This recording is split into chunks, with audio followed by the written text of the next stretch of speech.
Pessoal, são 40 anos de carreira da minha convidada. Stella Maria Rodrigues é atriz, cantora, autora teatral e produtora. Ela exala talento e simpatia. Stella é uma artista premiada. Amealhou o prêmio Fita da Festa Internacional de Teatro de Angra dos Reis de melhor atriz pelo espetáculo Emilinha. Ela também venceu o prêmio APTR de atriz coadjuvante pelo musical Romeu e Julieta. Na televisão, Stella deu vida à inesquecível Zilá, na novela Por Amor, e recentemente deu vida à resiliente Nadir, na novela Cara e Coragem. Vamos falar da trajetória de sucesso dela a partir de agora. Stella, seja muito bem-vinda. Bom dia, Guilherme, bom dia a todo mundo que está assistindo esse programa. Nossa, fiquei nervosa agora, 40 anos, já passou isso tudo? Parece que foi tão rápido. É muito tempo, parece né? Que foi ontem, muito tempo, mas assim, valeu a pena tudo, valeu a pena mesmo. Oi, Stella, então eu vou começar pelo teatro. Eu falei na abertura da Emilinha, e este ano, em agosto, é comemorado o centenário da cantora Emilinha Borba. Você fez a Emilinha no teatro em Emilinha e Marlene, As Rainhas do Rádio, entre 2010 e 2012, depois em Emilinha, entre 2017 e 2020. Eu li que você tem a intenção de retornar com o espetáculo Emilinha para este ano. Tem alguma previsão de estreia? E aí eu já vou emendar uma outra pergunta. Qual é o seu olhar para a vida e obra de Emilinha Borba? Olha, Guilherme, bom, para falar sobre o centenário, então eu vou responder a segunda primeiro. A Emilinha entrou na minha vida através da Emilinha e Marlene, que era uma peça musical enorme, feita pela Solange Badim e Vanessa Gerbelli, um elenco enorme. Mas a Emilinha, assim como ela foi, né, uma das cantoras mais populares dessa peça, ela acabou me apaixonando, eu acabei me apaixonando por ela. Por vários motivos. Eu acabei me apaixonando por ela e pelos fãs dela, que eles iam assistir todo dia, eles são meus amigos, eles me telefonam, eles mandam coisas, até hoje, como faziam com ela. Então isso me entrou num lugar de emoção muito doida, porque eu acredito que o teatro o teatro é um propósito de vida, pelo menos para mim, né? Para mim é um propósito de vida, né? O que eu tô fazendo no palco, né? O que eu faço que transforma, pelo menos a vida de uma pessoa que foi ver a minha peça, se algo transformou nela, então o caminho para mim tá certo do que eu tô fazendo. E eles iam assistir a Emilinha e Marlene, quando acabou a Emilinha e Marlene, eu pensei, falei, me convidaram para fazer no Beco das Garrafas aqui no Rio, que é um lugarzinho pequenininho, super famoso, que Elis cantou, um lugar incrível. Me perguntaram se eu não queria fazer um show cantando a Emilinha. Eu falei, vou fazer. Aí liguei pro meu amigo Fabrício Negri, que fazia peça comigo. Fabrício, não quer ir lá cantar umas musiquinhas comigo? Olha, você canta umas músicas para poder trocar uma roupa, que eu peguei umas roupas emprestadas, não sei o quê. E a gente fez o primeiro show e foi incrível, assim, foi maravilhoso. Falei, poxa, vamos fazer mais um pouquinho? Vamos. Aí o Cedric, curador do Maison de France, que infelizmente é o teatro que fechou aqui no Rio de Janeiro, um belíssimo teatro, dos melhores que a gente tinha que estar fechado, perguntou, queria muito trazer a Emilinha pra cá. Eu falei, meu Deus, mas eu ainda não tenho pronto, eu só tenho um show aí. Vamos fazer um musical, vamos montar isso direito. Aí chamei Sueli Guerra para dirigir, Paulo Medeiros e Valéria Macedo que produziram junto comigo, e a gente fez espetáculo contando um pouco da vida dela, um pouco desse amor incrível que ela tinha pelos fãs, que era um amor muito doido, era uma coisa muito incrível. A Emilinha, eles dizem que quando ela ia para casa, depois dos shows, ela ligava para os fãs, para saber se eles tinham chegado bem em casa. Então esse grau de paixão, esse grau de interesse pela vida do ser humano, isso a gente falando de uma época do rádio, né, que não se tinha televisão, não se chegava, era a voz da pessoa. Emilinha, em qualquer cidade do Brasil que ela chegasse, era uma confusão, era uma quebra-quebra, um desespero para ver a rainha. A Emilinha tem uma história que acho que 7 horas da noite, acho que é a hora da Maria, né, 6 horas, né, que ela ia à janela do apartamento dela e jogava água, juntava fãs lá embaixo para receber uma bênção da Emilinha. Então, assim, olha, né, tem fãs que contam histórias de que estava doente, a Emilinha foi visitar essa fã que não estava bem, a Emilinha conversou com essa fã e a fã disse que se curou. Então, qual é o poder do artista, né? Como é que um artista tem esse poder de cura, né, através da sua arte? Então isso me encantou, me fez ficar tanto tempo com a Emilinha, porque uma coisa puxou outra, uma coisa foi puxando outra. E a gente ficou, foi lindo, é lindo cada vez que acontece, Emilinha no palco, é uma coisa que não dá nem para explicar para vocês, porque tem que ver.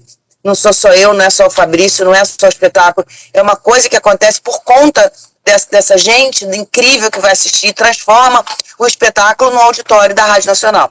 É exatamente isso que acontece. E esse ano é o centenário da Emilinha Borba. Olha, Guilherme, eu não tenho previsão. A previsão que eu tenho é querer fazer.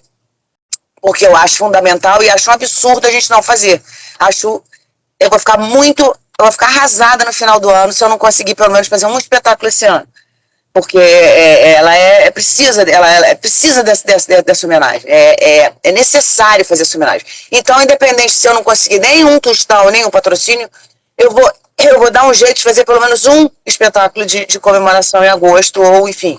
Então é isso, estamos abertos, não tenho ainda a data, porque eu não tenho, a produção é minha, são músicos, são 3 músicos, não é barato, né? Não é assim tão fácil a coisa acontecer, mas eu quero fazer. E fiquei sabendo que esse ano também é centenário do Copacabana Palace, então, quem sabe, né? Eu vou tentar um contato lá, vamos ver o que vai acontecer.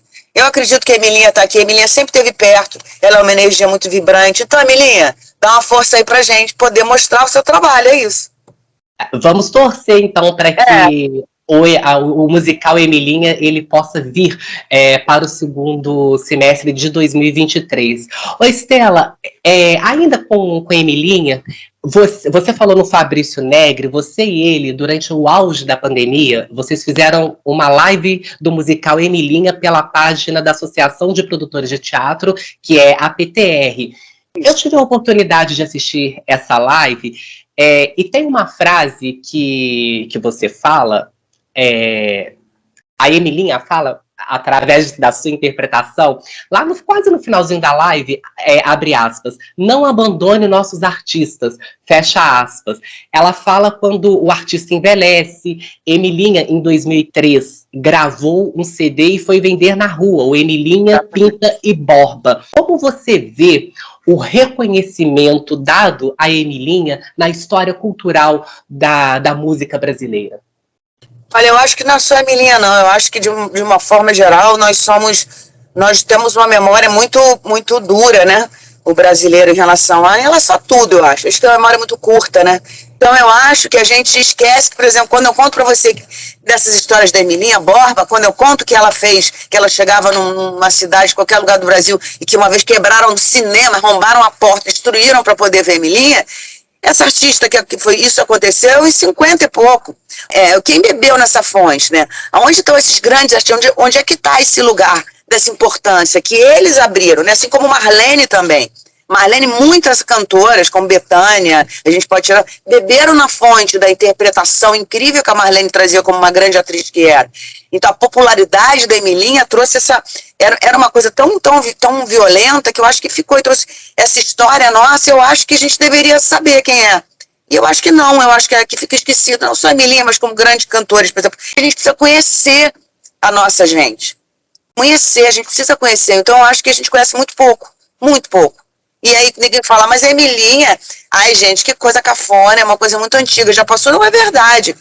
O carnaval está chegando agora, e eu um desafio a vocês, a todos que estão vendo isso aqui, que vejam um carnaval que até hoje não vai cantar pelo menos uma porção de marchinhas que quem cantava era Emilinha Borba. E a frase também famosa dela era, enquanto houver carnaval nesse país, haverá Emilinha Borba. Então, é isso, porque ela está até hoje. Então, mas eu não conheço nenhuma música. Mentira, conhece sim. Eu posso cantar aqui algumas que você conhece, a gente conhece.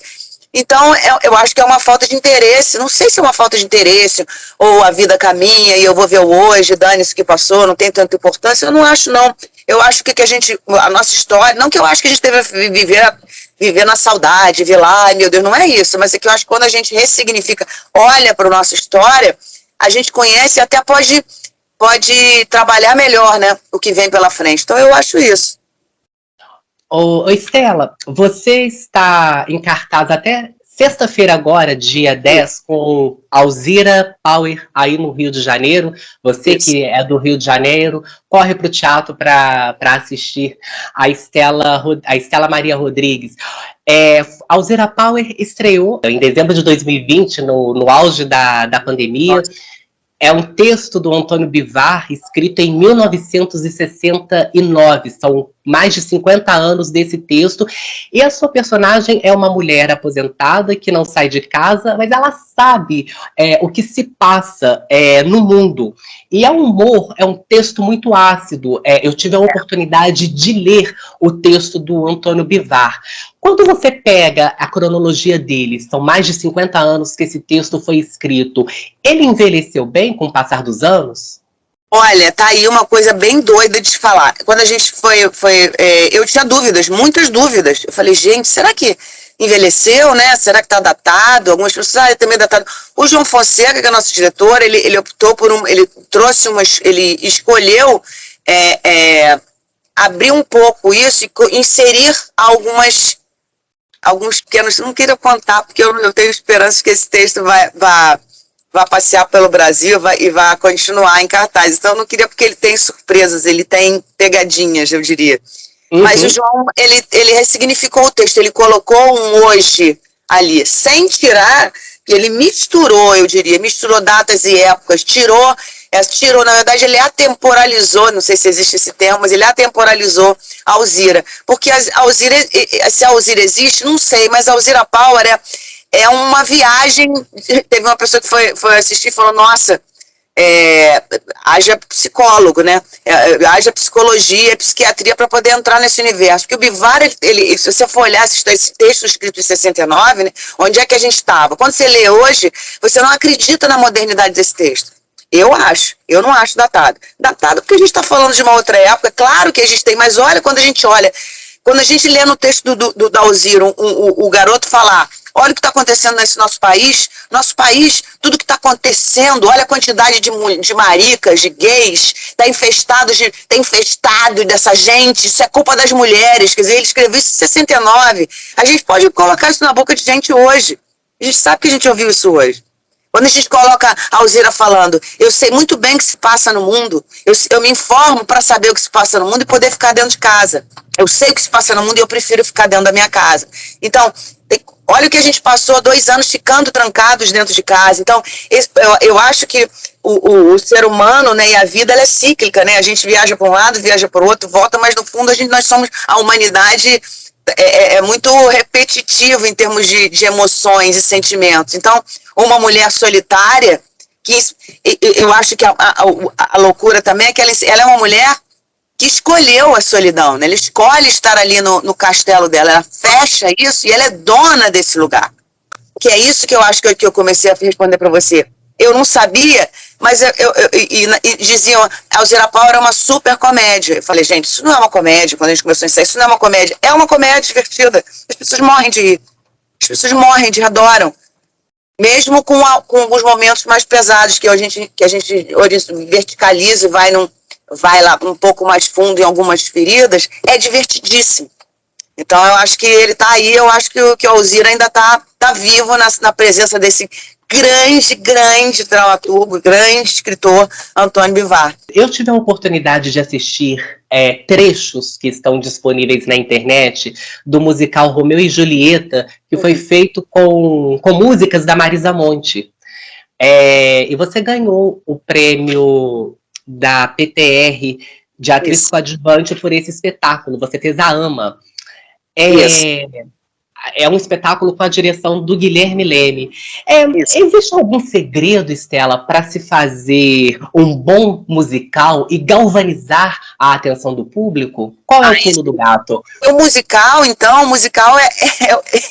tem um lugar que eu acho que eu li, não sei quem foi que falou, que a definição de musical para esse artista, não lembro quem foi que falou, quem foi o autor que falou isso, que o musical para ele é um gênero onde a personagem está falando, e ela falou tanto sobre o que ela tem que falar, o sentimento dela está tão, chegou no limite que ela não tem mais palavras e ela canta. Então, o musical, o grande segredo do musical é você assistir um musical e não perceber em que momento que a interpretação, que o canto e a dança, a interpretação, para não ser uma coisa estanque, eles se misturam. Então, para isso, tem um lugar diferenciado de interpretação, tem um outro tom, tem um outro lugar no musical que o americano faz isso com maestria, a gente está aprendendo isso a fazer, a gente já descobriu esse nosso lugar, eu acho que aqui a gente tem um potencial incrível, tem artistas sensacionais, diretores maravilhosos, que o musical brasileiro tá sensacional, mas tem esse lugar diferente, é um lugar onde você tem que equalizar, onde está a interpretação, para você não ficar, não sei se eu consigo me explicar, estou falando e aí agora eu canto. Não é você que está cantando, isso tem que se misturar. Sabe aquelas bonequinhas babuscas russas que você vai tirando e tem umas pequenininhas? Eu acho que o musical é isso, você tira a pequena, aí tem um canto, aí tem uma dança, e o espectador está vendo aquilo sem sentir que agora ele vai dançar, agora ele vai cantar. Não, é tudo em canon, tudo é uma onda, tudo é fluido. Sabe, a gente leva o espectador para essa magia que é você, porra, o cara vai cantar, e o cara tá varrendo, de repente ele começa a cantar. Sim, o musical é isso, o musical tem essa magia, e para ter essa magia, ele precisa estar expandido, ele precisa estar em outro lugar. Ô Estela, Quebrando Regras, um tributo a Tina Turner, foi seu primeiro texto para o teatro. O fato de você ser atriz facilita no momento em que você senta para escrever um texto? Olha, facilita não, é vital, porque na verdade eu não sou autora, eu sou uma metida besta que resolvi escrever um texto. Na verdade foi por conta da minha amiga querida, super cantora Cacau Gomes, a gente fazia o Romeu e Julieta, exatamente essa peça que fazia, a gente dividia a bancada, e eu produzi o Emilinha, como você falou, e o Emilinha, o roteiro, eu tenho uma parceria com a Tereza Falcão, que me cedeu alguns textos, mas eu roteirizei, eu montei, né, o roteiro do Emilinha. E aí ela sentando comigo um dia no camarim, ela falou, queria tanto montar uma coisa minha, papapá, queria tanto cantar Tina Turner. Eu falei, por que você não canta? Ela, mas eu não queria que fosse um show, eu queria que fosse uma coisa, sabe, eu queria que fosse meio musical, meio uma história. Você não quer escrever pra mim, não? Eu falei, Uai, tá. Aí ela falou, pois é, mas só tem um problema, é que tem uma grande amiga nossa, querida, que também é louca pra fazer a Tina, que é a Evelyn Castro. Aí eu acho que ela vai, será? Como é que vai ser? Eu falei, por que você não junta as duas, então?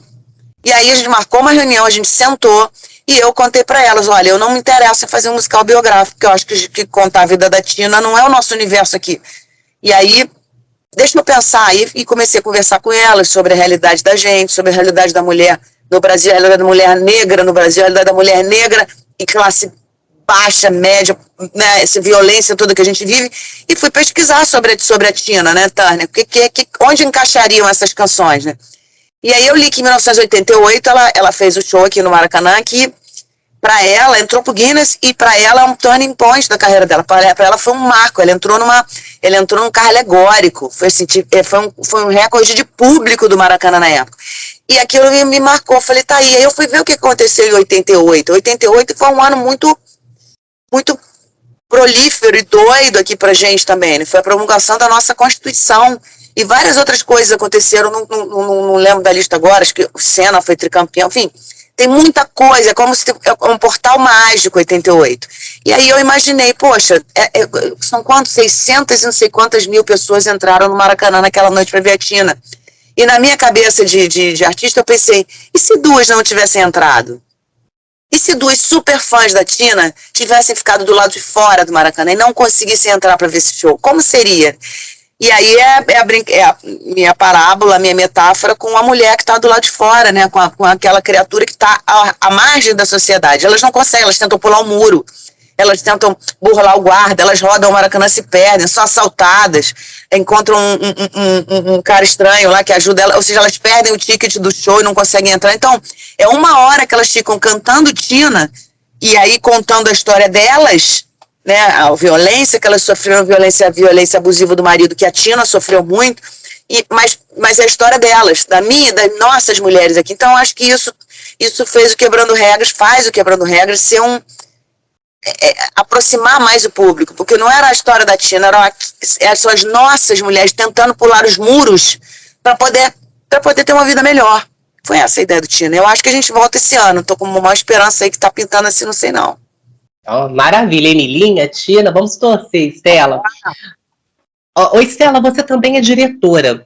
Quando você dirige um espetáculo, a sua experiência como atriz e também como espectadora ajuda na hora de orientar os atores nas marcações de cenas, ou dirigir é mais que marcações de cena? Não, dirigia muito mais que marcação de cena.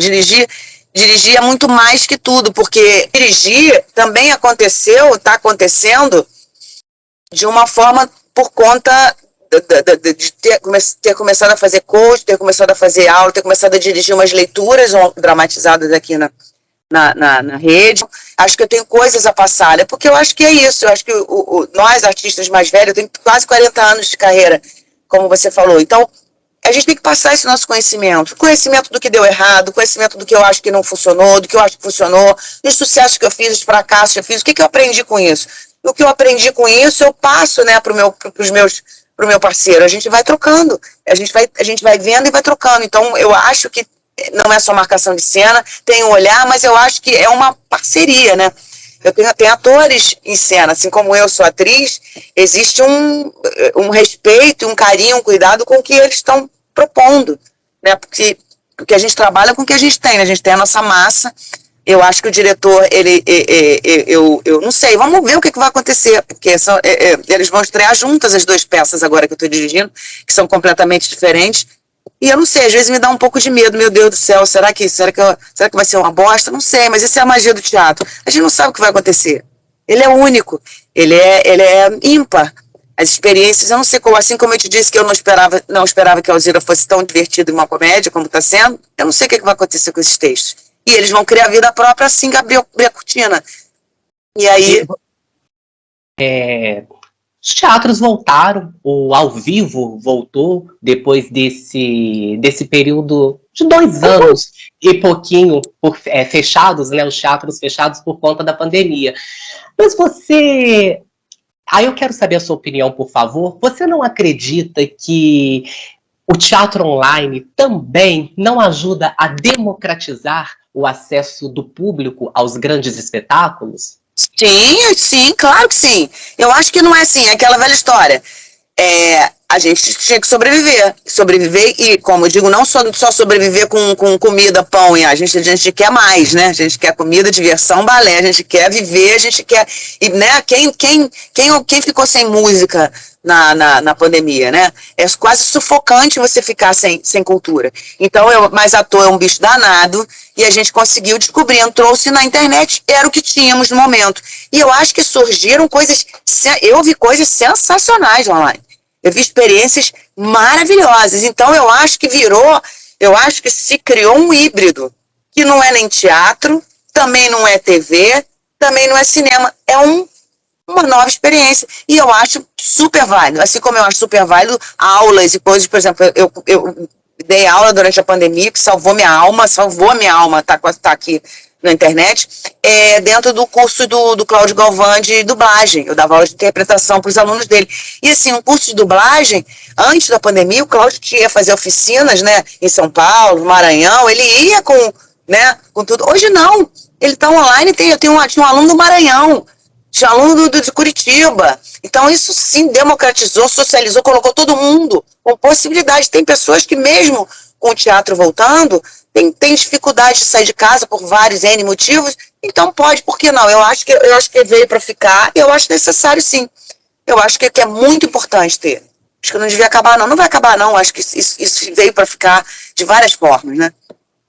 Eu fiz essa pergunta também pensando na possibilidade de um espetáculo Emilinha, tomara que você consiga refazer esse espetáculo a partir do segundo semestre, que de repente o espetáculo não consegue vir à minha cidade, mas abre a possibilidade de transmitir online, de ter preços populares para a grande população.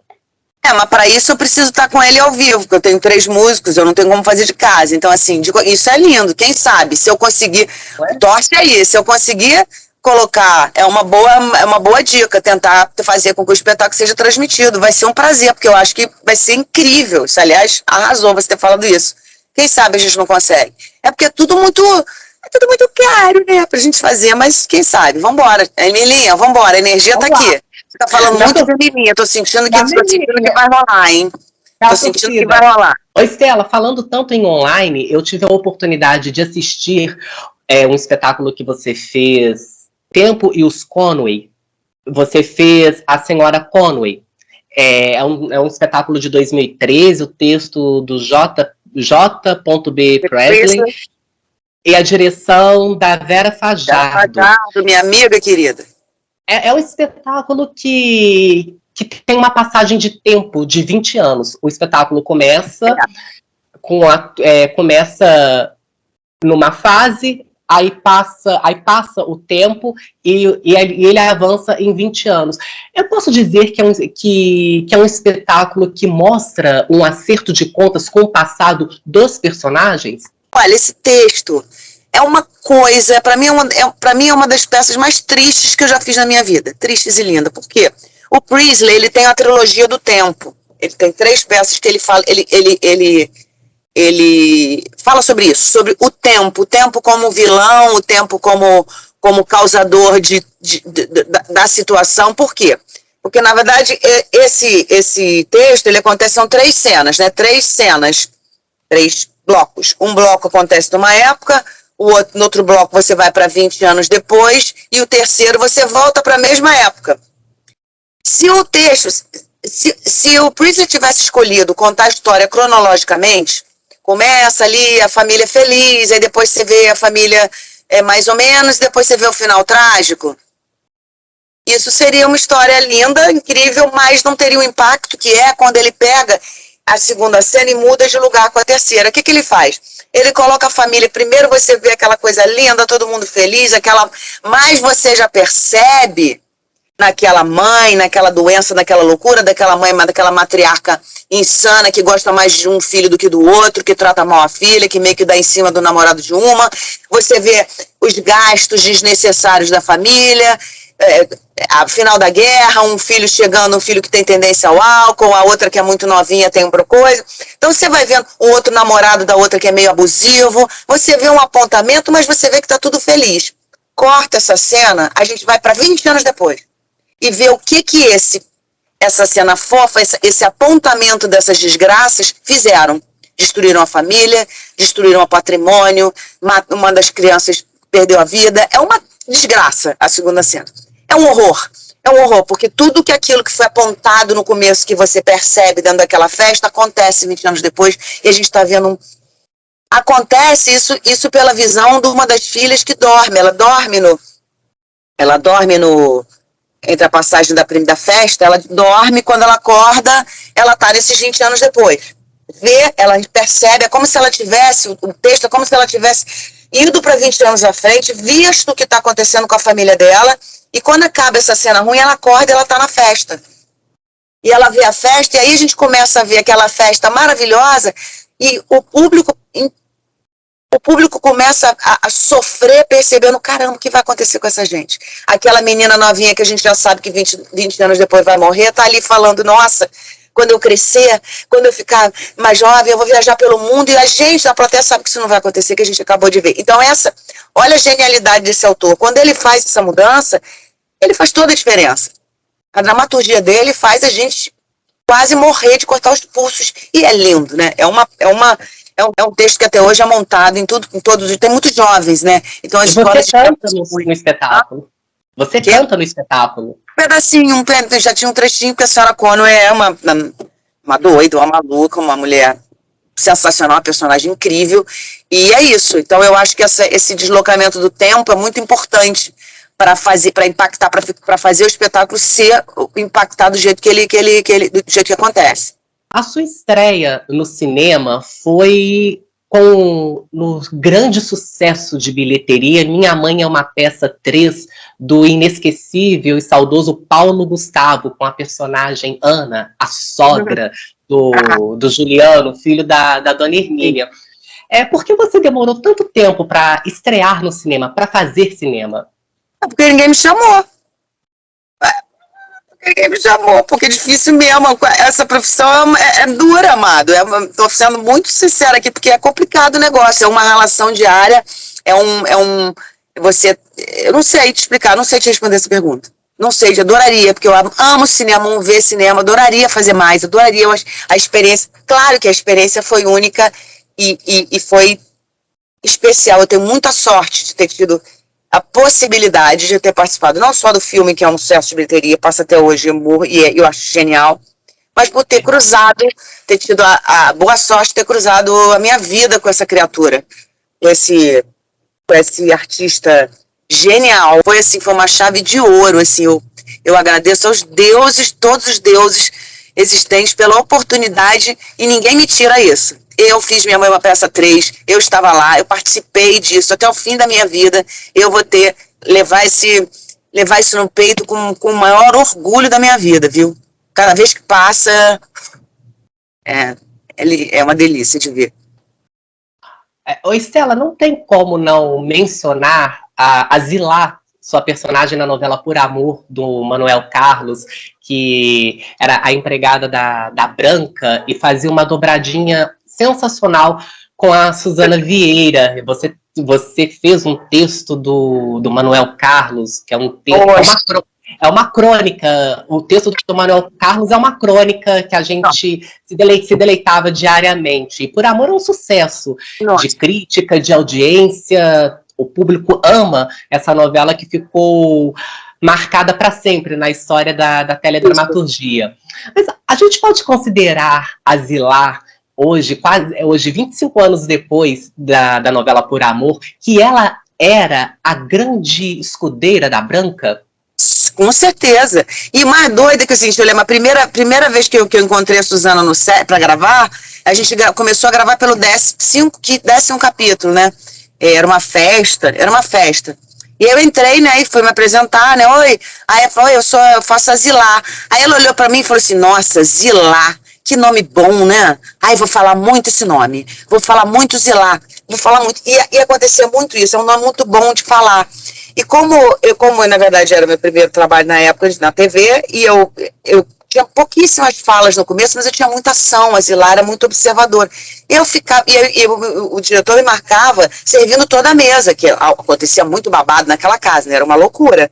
Então eu comecei a fazer, bom, eu tô aqui, nessa cena eu não tenho fala nenhuma, então eu sou atriz, vou brincar, vou atuar, vou ficar em cena, mesmo não sabendo na época, que né, a câmera não tá em mim agora, não preciso fazer nada. Né? Eu não tinha essa manha do gênero, né, da TV. Então eu falei, vou brincar, vou ficar o tempo todo aqui, e ficava. Entrava pão, saía pão, botava geleia, então, e os textos, como você falou, era Manuel Carlos, rebuscadíssimos, sensacionais, sofisticadíssimos, tinha muito texto, volta e meia tinha que dar um kill, que é quando você parou, vamos daí mesmo. E quando você dá um kill, normalmente vai para algum lugar, né? Então começaram a pegar muita reação minha. Se você reparar lá no começo, né? Que é a Zilá olhando, vendo aquela baixaria toda acontecendo, vendo a Branca falando aquelas atrocidades. E as aí expressões. As expressões. Por quê? Porque eu estava ali, como eu estava vivendo tudo aquilo, ia para mim. E quando acabava a cena, normalmente as cenas acabavam com uma briga, como qualquer, saía todo mundo e ficava aqui, eu e Branca na mesa. E aí ela falava e terminava, sempre era um super texto dela. Só que a Suzana era tão generosa que o que ela fazia? Ela falava, a cena acabaria ali, ela fazia assim, não é, Zilá? A câmera ia para mim e voltava para ela. Então, isso virou... Ela foi comer... Eu acho que a Suzana teve muita participação nessa escudeira. Ela trouxe muito a Zilá para esse lugar dela poder dar espezinhar, porque ela espezinhava a Zilá, né? Ela era sensacional o que ela fazia. Zunindo, Zilá, zunindo.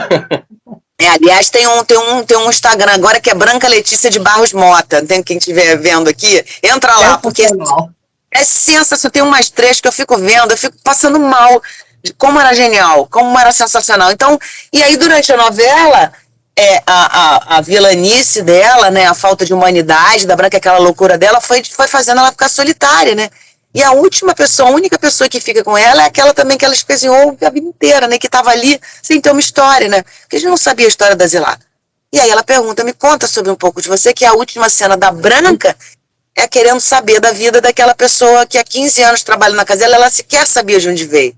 Então eu acho que é genial, Manuel Carlos, genial, foi incrível, foi sensacional ter participado disso.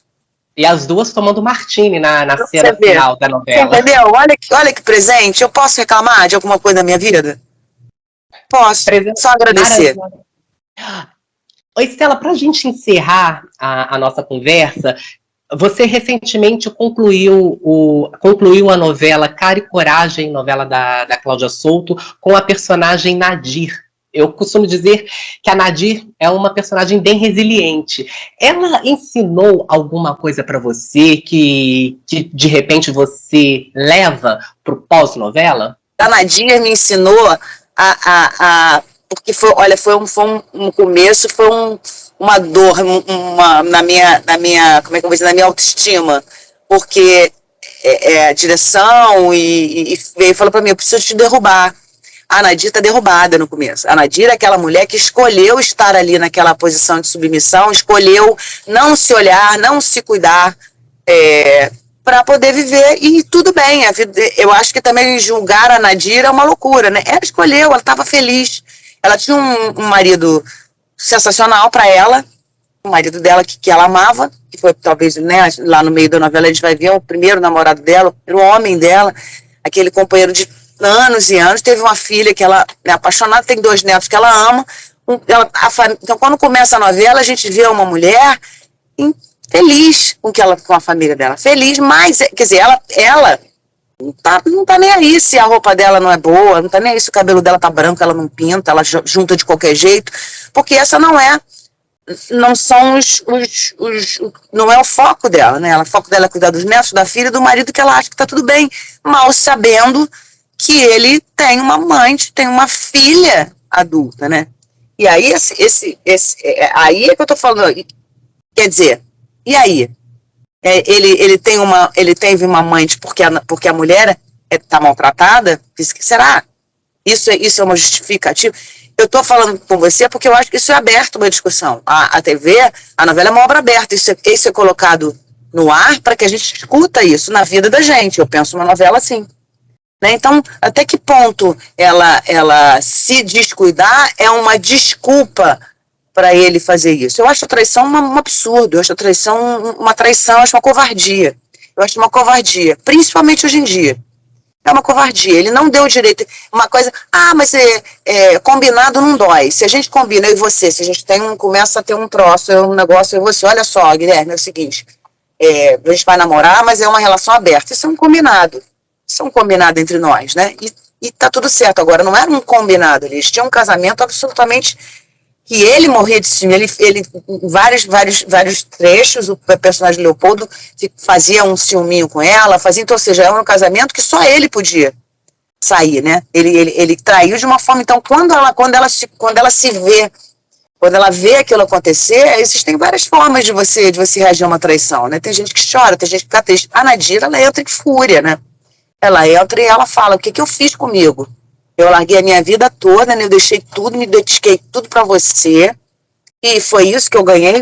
Você tem uma outra família esse tempo todo. Isso é muito duro. Isso eu fui vendo durante coisa que várias mulheres me paravam para falar isso, várias pessoas, Isso viveu comigo, isso me contavam histórias. Isso não é uma coisa de ficção, Guilherme. Isso é uma coisa que acontece mesmo. Várias pessoas descobrem que seus maridos tinham famílias. Entendeu? Vão descobrir isso de uma maneira, já numa idade mais madura, ou seja, eu acho que beira uma covardia. Mas eu acho que é uma novela e é para discutir isso. O que aconteceu na Nadir tem a possibilidade de se olhar e falar, não, eu não vou ficar mais com você. Eu vou me reinventar, eu vou olhar para mim, vou pintar meu cabelo, vou começar por fora, né? Vambora. Vou começar por fora. Vou botar uma roupa melhor, vou botar meu cabelo, vou botar um batom, vou sair para ir para a rua, vou fazer o que eu não fiz, o que eu não me permiti. Eu acho que a história é essa, eu acho que foi contada de uma maneira leve. Ô, Estela, foi incrível conhecer mais a sua história, estudar mais a sua história, e incrível poder conversar com você. Então eu deixo o meu agradecimento pela sua gentileza, pela sua generosidade e também pela sua disponibilidade, porque eu sei que a sua agenda é apertada, e por você ter cedido esses minutos para conversar comigo. Muito obrigado.